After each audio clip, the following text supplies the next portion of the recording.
After they came to the crowd, so they're down in the mountain and they've rejoined the other. Remember, the other 9 disciples are still somewhere else. Jesus was up there with only 3 of them. A man approached Jesus and knelt before him.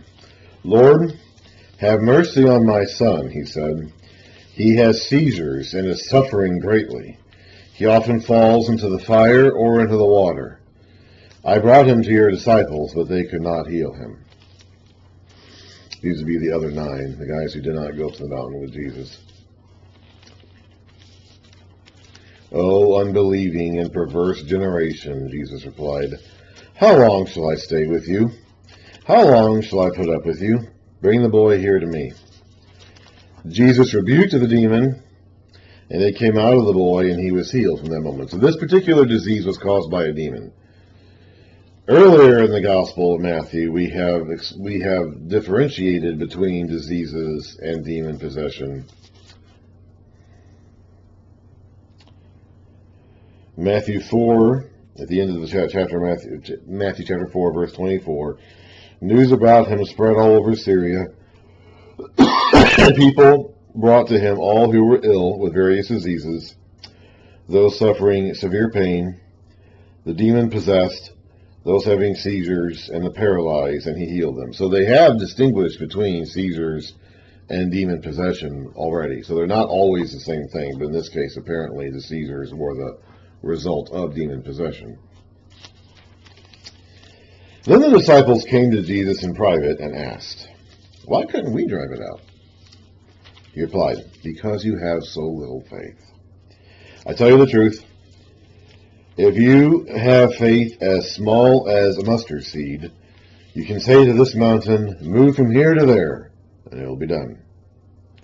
Nothing will be impossible for you." We have a footnote down here saying, some manuscripts add, "But this kind does not go out except by prayer and fasting."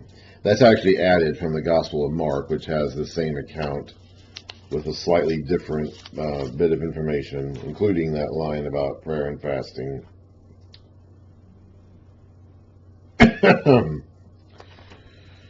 So someone somewhere along the line probably took that phrase in the Gospel of Mark and copied it here into the Gospel of Matthew. It probably was not originally in the Gospel of Matthew. I think in this case we can look at it as though the opposition is intensifying.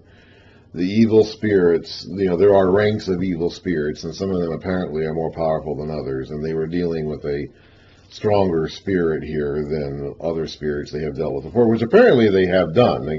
He gave them authority to cast out demons, and they have been doing that. As we have read previously, he sent them out to do that, and apparently they have successfully done so before, and they were confused why they were not successful this time. And it seems as though the idea here is that there are ranks of demons, and that some demons are more powerful than others. Some problems are worse than others. I think and so the opposition to Jesus' ministry is intensifying as he gets closer to Jerusalem. When they came together in Galilee, he said to them, "The Son of Man is going to be betrayed into the hands of men." This is the first time he talks about betrayal. "They will kill him, and on the 3rd day he will be raised to life." And the disciples were filled with grief. They only hear the betrayal and killing part. They don't hear the raised to life part in the 3rd day. They're not hearing that. That happens.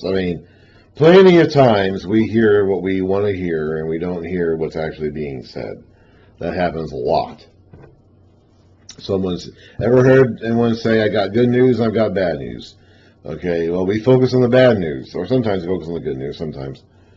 All right, we can focus on certain aspects of a message and not the whole message, and that can throw off our perspective. And that's what's happening here. They're hearing the betrayal and killing part, but they're not hearing the raised to life part. After Jesus and his disciples arrived in Capernaum, so they're on their way to Jerusalem, and they're stopping off in Capernaum apparently one last time, the collectors of the 2 drachma tax came to Peter and asked, "Doesn't your teacher pay the temple tax for the 2 drachmas?" "Yes, he does," he replied. "Jesus isn't a tax cheat. What are you talking about?" When Peter came into the house, Jesus was the first to speak. He anticipated what Peter was going to say. "What do you think, Simon?" he asked. "From whom do the kings of the earth collect duty and taxes? From their own sons or from others?" "From others," Peter answered. "Then the sons are exempt," Jesus said to him. "But so that we may know," so he doesn't have to pay the tax. Jesus is the Son of God. The temple is actually his. He doesn't have to pay a tax in his own temple. It's his temple. He's the one collecting the tax. And his followers don't either. By extension, those who are sons of God, by virtue of being Jesus' disciples, also are exempt from the tax.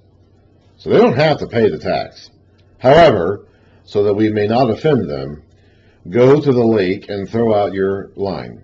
Take the first fish you catch, open its mouth, and you will find a 4 drachma coin. Take it and give it to them for my tax and yours. So Jesus is not a tax cheat. Even though he is exempt from the tax code, he will still pay the tax code. I think you can clearly see a tax collector wrote this passage, huh? Pay your taxes! That's a hint that Matthew, the tax collector, wrote this book, because it's the only gospel in which that particular story is mentioned.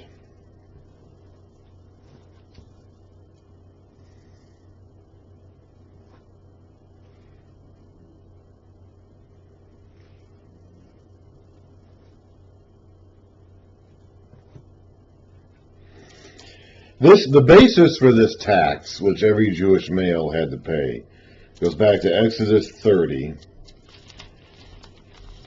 Exodus 30, verse 11. Then the Lord said to Moses, "When you take a census of the Israelites to count them, each one must pay the Lord a ransom for his life the time he is counted. Then no plague will come on them when you number them. Each one who crosses over," now this is still in the context of them coming out of Egypt and not having entered the land yet. Each one who crosses over to those already counted is to give a half shekel, according to the sanctuary shekel. All who cross over, those 20 years old or more, are to give an offering to the Lord. The rich are not to give more, and the poor are not to give less. Receive the atonement money from the Israelites and use it for the service of the tent of meeting. It will be a memorial for the Israelite before the Lord, making atonement for your life. That's a tax document. That's been modified from the original instructions to reflect them being permanent citizens in the land with the temples instead of a tent, instead of being nomads. But that's the basis of that tax. Every Jewish male 20 years and older was supposed to pay this tax, which in this culture now is a 2 drachma tax.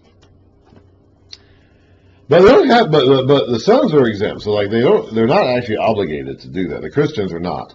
Now, this obviously is written at a time when the Jewish temple would have still been standing, and Matthew, the tax collector, is encouraging his Jewish readers to continue paying that tax so as not to offend the temple authorities. They don't have to. They're exempt. They're the sons of God by virtue of being in fellowship with Jesus. So they actually are exempt from the tax, but they should still pay it so as not to offend their fellow countrymen. So obviously, at the time of the writing of this book, the temple was still standing, and this tax was still being collected.